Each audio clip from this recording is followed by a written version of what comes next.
Hello, नमस्ते प्यारे विद्यार्थियों और प्यारे दोस्तों। आप सभी का स्वागत है एक बहुत ही इम्पोर्टेंट क्लास ये मान लीजिए एक इम्पोर्टेंट वीडियो जहाँ पर आपको एक बहुत ही अच्छी योजना के बारे में डिटेल से बताना चाह रहा हूँ क्योंकि आप सभी ने मतलब स्टूडेंट ने डिमांड करी थी कि सर एक अनुप्री कोचिंग योजना है उसके बारे में शॉर्ट डिटेल अपडेट दीजिए क्योंकि ये बहुत महत्वपूर्ण है, इम्पोर्टेंट है आपके लिए। क्योंकि यहाँ पर आप कॉलेज के साथ अगर प्रतियोगिता परीक्षा की तैयारी कर रहे हैं ना, तो आपको बहुत ज़्यादा बेनिफिट मिलने वाला है। मतलब सरकार की ओर से आपको 45,000 तक की सहायता मिलेगी आपकी कोचिंग, आपकी एग्ज़ाम की तैयारी को लेकर। तो थोड़ा-सा हम उसको अच्छे से समझ लेते हैं ताकि आप अगर चाहते हैं इस प्रकार से इस योजना में दाखिला लेना तो क्या कैसे कर सकते हैं। तो देखिए, सबसे पहले तो ध्यान रखना सरकार जो है ना वो 30,000 स्टूडेंट को 40,000 रुपए तक की कितनी 40,000 रुपए तक की नोट कर लीजिएगा। 30,000 स्टूडेंट को 40,000 रुपए तक की कोचिंग के लिए आर्थिक सहायता उपलब्ध करवाने वाली है जिसमें जिसमें 12,000 स्टूडेंट तो सिर्फ जेईई और नीट के होंगे, उनकी तैयारी कर रहे हैं, उनको कोचिंग के तौर पर उनको हॉस्टल के तौर पे या उनकी आवश्यकताओं जैसे कहते हैं ना कोचिंग जा रहे हैं तो बाहर कहीं रहना करना खाना-पीना होता है तो उसकी पुनर्भरण के तौर पर सरकार सहायता देगी। बाकी बचे बाकी जो राजस्थान की तैयारी है उनके कर रहे हैं तो 18,000 स्टूडेंट उनका सिलेक्शन किया जाएगा। अब देखिए, अनुप्रतिम कोचिंग योजना जो है ना, वो सरकार की ओर से जब भी अब थोड़ा-सा मैंने आपको बता ही दिया। अब आवेदन की अंतिम तिथि की अगर मैं बात करूँ, तो 10 फरवरी, ये जो 10 फरवरी है ना, इस 10 फरवरी तक आप अनुप्रति कोचिंग योजना का आवेदन कर सकते हैं क्योंकि ये लास्टली शनिवार से ये फॉर्म शुरू हुए हैं, कम ही डेट है। कौन अप्लाई कर सकता है? मोस्ट ऑफ तो यही कहा गया है कि जो राजस्थान से हैं और जैसे मान लीजिए एसटी हैं, एससी हैं, एसबीसी हैं, इसके अलावा ओबीसी हैं, ठीक है ना? और अल्पसंख्यक कौन? अल्पसंख्यक।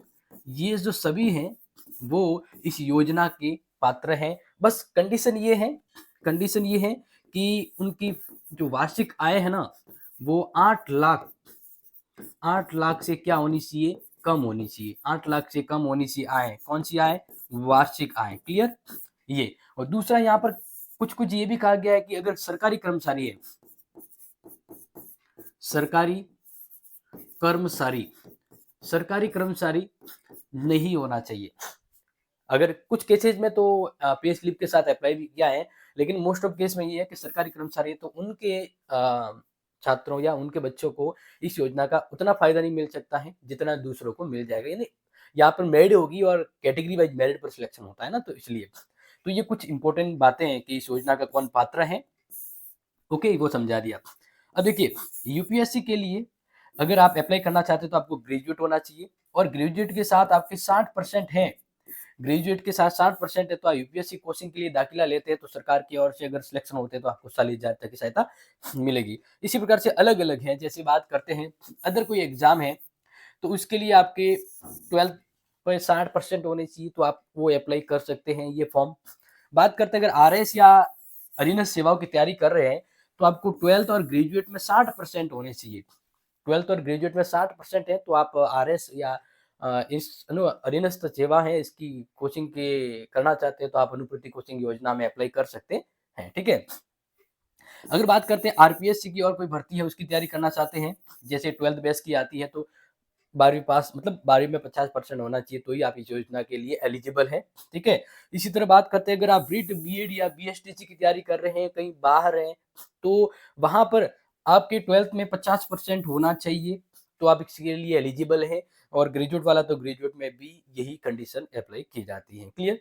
इसकी तरह नेक्स्ट बात करते हैं आरआरबी जो बैंकिंग सेवाएँ होती हैं, उसके लिए भी आपके 12th और ग्रेजुएट में 50% है, तो आप इसके लिए कोचिंग कर सकते हैं, तो वहाँ भी आपको फ़ायदा मिल सकता है। कांस्टेबल की बात करें तो कांस्टेबल के लिए 10th पे 50% होना आवश्यक है, तो आप कांस्टेबल की तैयारी के लिए अगर कहीं बाहर जा रहे हैं कोचिंग वगैरह तो उसका फ़ायदा आपको मिल सकता है, लेकिन कैसे क्या? तो थोड़ा और डिटेल से हम जानते हैं, ये तो मैंने आपको करवा दी कि अलग-अलग यहाँ पर जो हो रही है कोचिंग है, अलग-अलग तैयारी आप कर रहे हैं, तो उस अकॉर्डिंग क्या मापदंड है, वो बता दिए।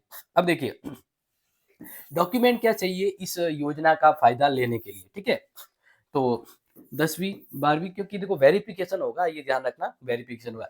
10वीं 12वीं है, जाति यानी कास्ट और बोनाफाइड यानी मूल निवास प्रमाण पत्र, बैंक डायरी हो गया, ठीक है ना। इसके अलावा यहाँ पर जो आधार कार्ड है, बाकी फोटो साइन वगैरह वो तो चीज बेसिक होती है, वो तो आप देख ही सकते हैं।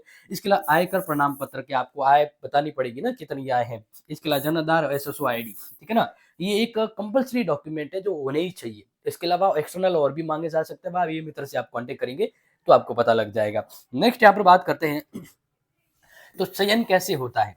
तो देखिए 10th और 12th बेस के मेरिट बनेगी, 10वीं 12वीं की मेरिट यानी उसके मेरिट बनाई जाएगी और उस आधार पर आपका सिलेक्शन किया जाएगा। और सिलेक्शन में भी ध्यान रखना कैटेगरी वाइज मेरिट बनेगी। क्या बनेगी? कैटेगरी वाइज मेरिट बनती है। और मेरिट में फिर जो आते हैं उनका फिर भौतिक सत्यापन होगा, उनके डॉक्यूमेंट वगैरह उनको बुलाया जाएगा। जो भी उनके जो अधिकारी है, जो उनके लोकेलिटी या जहाँ आपको मैसेज किया जाए, तो वहाँ पर आपको आपके डॉक्यूमेंट लेके उपस्थित होना है, आपका सत्यापन किया जाएगा। अगर सत्यापन हो जाता है, आपका चयन हो जाता है उस अनुपूर्ति कोचिंग योजना में, तो इसके बाद आप जिस कोचिंग से आपकी तैयारी के लिए आप जिस कोचिंग को चयन किया है, जहाँ से आप तैयारी करना चाहते हैं, वहाँ पर आपको एडमिशन लेना होगा। और वहाँ आपको उस कोचिंग के अंदर से बायोमेट्रिक करवानी होगी, ओटीआर और बायोमेट्रिक जैसे होता है ना। आप किसी संस्था में गए तो वहाँ अंगूठा लगाते हैं कि हाँ ये उपस्थित हो गया, तो ये बायोमेट्रिक लगानी पड़ेगी, ठीक है। बाकी आपको रसीद वगैरह भी मांग सकते हैं। इसके अलावा आपको वहाँ हॉस्टल में रह रहे हैं तो हॉस्टल की रसीद वगैरह है वो भी आपकी मांगी जा सकती हैं। ये पुख्ता इसके बाद वो है ना पेमेंट आना खाते में आना शुरू हो जाता है। तो ये कुछ बेसिक जानकारी थी जो अनुप्रति कोचिंग योजना के तहत आपको बता दी। और भी अगर आप इसके बारे में कुछ जानना चाहते हैं, कुछ समझ में नहीं आया, तो बिल्कुल आप कमेंट कर सकते हैं। लेकिन ये 10 तारीख तक है तो अपने दोस्तों को ज़रूर बताएँ। Take care, share this video, love this video. जय हिंद, जय भारत।